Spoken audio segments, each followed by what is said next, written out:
He made just $50,000 a year, but over the span of more than a decade, Sandy Jenkins stole more than $16 million without raising a single eyebrow. How? That's what makes this one of the most jaw-dropping, white-collar crimes you've never heard of. Corsicana, Texas, home to quiet streets, friendly faces, and one of the most extravagant fraud cases you never heard of. Behind the warm smell of fruitcakes at Collin Street Bakery lurked a man who lived like royalty on a bookkeeper's salary.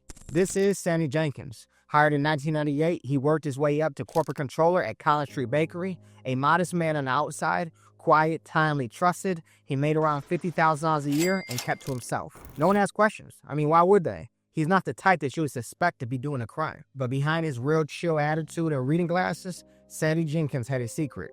He was rewriting the rules of white-collar crime, one fraudulent check at a time. In 2004, at the age of 57, Sandy began embezzling. It started small, a check here, a check there, but once he realized how easy it was to manipulate the system, the floodgates opened. This wasn't a single loophole. It was a full-blown system he controlled from top to bottom. No segregation of duties, no reconciliation from a second party, and a small-town company that trusted him like family. But Sandy wasn't entirely alone. His wife, Kay, was there through it all, shopping beside him, vacationing with him, wrapped inside the same luxuries that their modest salaries couldn't justify. Her role was front and center, but she was there, watching it, living it, and benefiting from it. With his stolen fortune, Sandy and his wife, Kay, stepped into a life so extravagant it bordered on fiction. By day, he shuffled papers in a modest Texas office, but by night, he was flying private jets, sipping champagne above the clouds, far removed from the hum of the bakery ovens. They bought a $658,000 vacation home in Santa Fe, a sanctuary tucked away from the small town eyes that never questioned a thing. Their travel tab alone, over $3.3 million in private jet rides to Aspen, Napa, and beyond. It kind of reads like an itinerary of a billionaire, or someone who has the money that is actually able to live that type of luxury. Picture this, a man quietly eating lunch in a break room on Monday and gliding down a Paris boutique aisle by Friday. Neiman Marcus bags in hand, Cartier on the wrist, Porsches in the driveway. They weren't just spending, they were performing. Each purchase was a costume, a mask, a character in a fantasy world Sandy had built. He even paid off his Amex cards, loaded with indulgent charges, using bakery funds. With a few keystrokes, he'd void the transaction and vanish the paper trail. No alarms, no oversight, just luxury on demand. This wasn't just embezzlement, it was theater. And Sandy Jenkins was both the playwright and the lead actor. And it all started like any other day. Sandy arrived early at work, sat down at his desk, and began typing away. But unlike his coworkers, Sandy wasn't just reconciling accounts, he was rewriting reality. He had full access to the company's accounting software, something like QuickBooks or Peachtree, which many different small to mid-sized businesses use. Now, this software let him print checks, assign payment categories, and update financial records.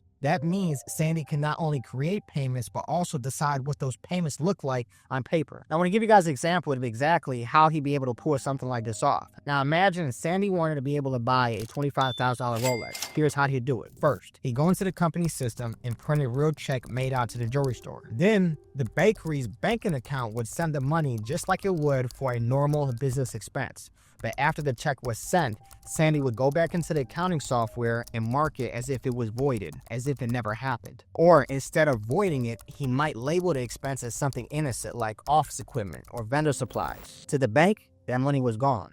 To the bakery's books, it was like it never happened, or worse, it looked legitimate. To keep it all balanced, he'd sprinkle in fake vendors, made-up transactions, or fudging numbers under large budget categories where no one would look closely. Now, if someone skinned the financials, it would look like it was all routine. That's what made it so dangerous. There were no hacked passwords, no break-ins, no outside help, just a man with full access, a trusted position, and the knowledge that no one else was double-checking his work. In June 2013, the illusion finally cracked. A junior accountant noticed a transaction that didn't quite add up, a single misstep in a sea of forged precision. That one irregularity triggered an internal investigation that would expose nearly a decade of deception. As the forensic accounting team began digging, the numbers stopped making sense. Checks that were supposedly voided had cleared the bank. Vendors didn't exist, categories were bloated with unexplained expenses. What had once seemed like a minor clerical error quickly unraveled into an elaborate scheme of over $16 million. Sandy Jenkins was confronted, and just like that, the man who had crafted one of the most quietly audacious frauds in recent memory was fired. Federal investigators swooped in. The bakery, once embarrassed, became the center of national headlines. By May 2014, Sandy pled guilty to mail fraud, money laundering, and making false statements to a financial institution. The courtroom was packed with former co-workers, shocked and betrayed. He was sentenced to 10 years in federal prison. A man once lived like royalty on someone else's dime would spend his final days behind bars, where he died in 2019. The fall was swift. The silence that followed, deafening. What makes someone earning $50,000 decide to go ahead and steal $16 million? Sandy wasn't flashy at first, but he wanted a life that he deserved. Maybe it was envy. Maybe it was greed. Maybe it was a thrill. Some say it was a resentment of wealth walking past him daily while he sat down at his desk, making sure everyone's accounts were in order. Others suggest it was just about power. The quiet control of funneling millions of dollars without anyone noticing. To Sandy, it was like living inside an alternate universe. Each stolen dollar wasn't just money, it was validation. He was impulsive, he was methodical, and more than anything, he was patient. Now, he didn't spend the money recklessly or take wild risks. He crafted a parallel existence, one filled with opulence and indulgence. The watches, the jets, the luxury lifestyle, they were pieces of a carefully constructed illusion. He didn't just steal money, he curated a version of himself that didn't exist inside his day job. The private jets, the jewelry, the wardrobe, the Santa Fe getaway. These weren't just purchases, they were projections. A psychological retreat from the ordinary, fueled by control and fantasy.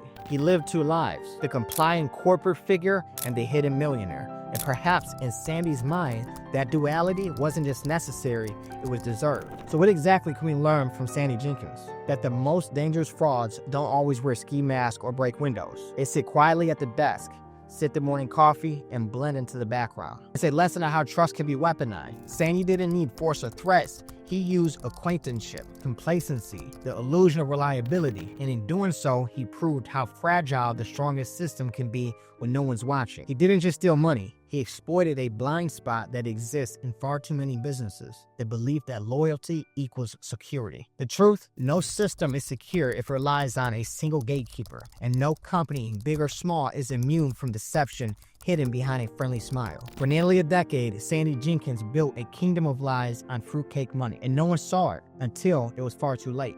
And this is Mind Your Profit, where we break down the stories of those who had it all and lost it all. Subscribe to protect your wealth and learn from others' mistakes.